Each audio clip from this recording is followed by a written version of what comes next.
रहीम अस्सलाम वालेकुम। उम्मीद करनी आ सारे मेरे बहन भाई ठीक हो सो। अज मैं अपने बहन भाइयों वास्ते चटपटी रेसिपी लैके आई हाँ। ये इतनी ज़बरदस्त रेसिपी है पई।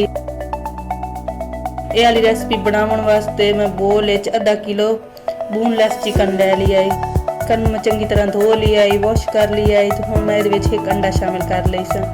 बिस्मिल्लाहिर्रहमानिर्रहीम। नाल दे नाल कुछ पाउडर मसाले, खुश्क धनिया चम्मच 2 चम्मच के बराबर, नाल दे नाल लाल मिर्च, हल्दी पाउडर, नमक,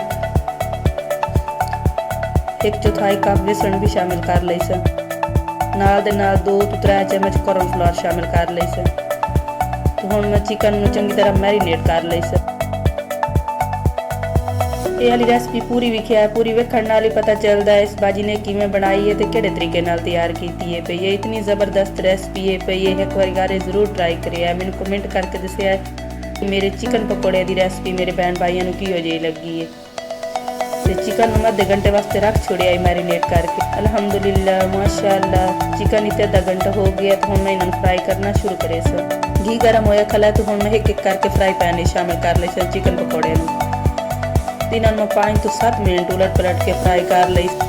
चिकन पकौड़े नूं तेज़ अग ते फ्राई करना, मट्ठी अग ते फ्राई नहीं करना। अगर मट्ठी अग ते फ्राई करसा तो नरम जे पकौड़े बन वैसे। अगर इन्होंने आप तेज़ अग ते फ्राई करसा तो फिर एक क्रंची तो बड़े मज़ेदार पकौड़े तैयार होते।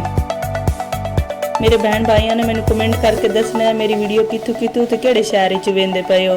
फिर सानू पता लग पैंदा है कि साडी वीडियो किहड़े शहर ते किहड़े कोने च घूम रही है पई। सानू खुशी महसूस होती है कि साड़ी वीडियो बहुत दूर दूर तक घूम रही है पई। जिन्हें मेरे बहन भाइयों ने मेरे चैनल को सबसक्राइब किया है उन्होंने मैं बहुत ज़्यादा शुक्र अदा करनी हाँ। जिन्होंने नहीं किया वो भी कर लवें ताकि उन्होंने तक भी आसान तो आसान रेसिपियाँ पहुँचदियाँ रहें। मैं उम्मीद करनी हाँ कि अज वाली रेसिपी सारे मेरे बहन भाइयों को पसंद आई होसी। मेरी इस वीडियो को लाइक शेयर भी कर दिता करो अपने बहन भाइयों नाल, अपने दोस्तों नाल। अल्लाह पाक तुहानू अपनी ज़ो ईमान विच रखे। अगली वीडियो च मुलाकात होसी। अल्लाह हाफिज़।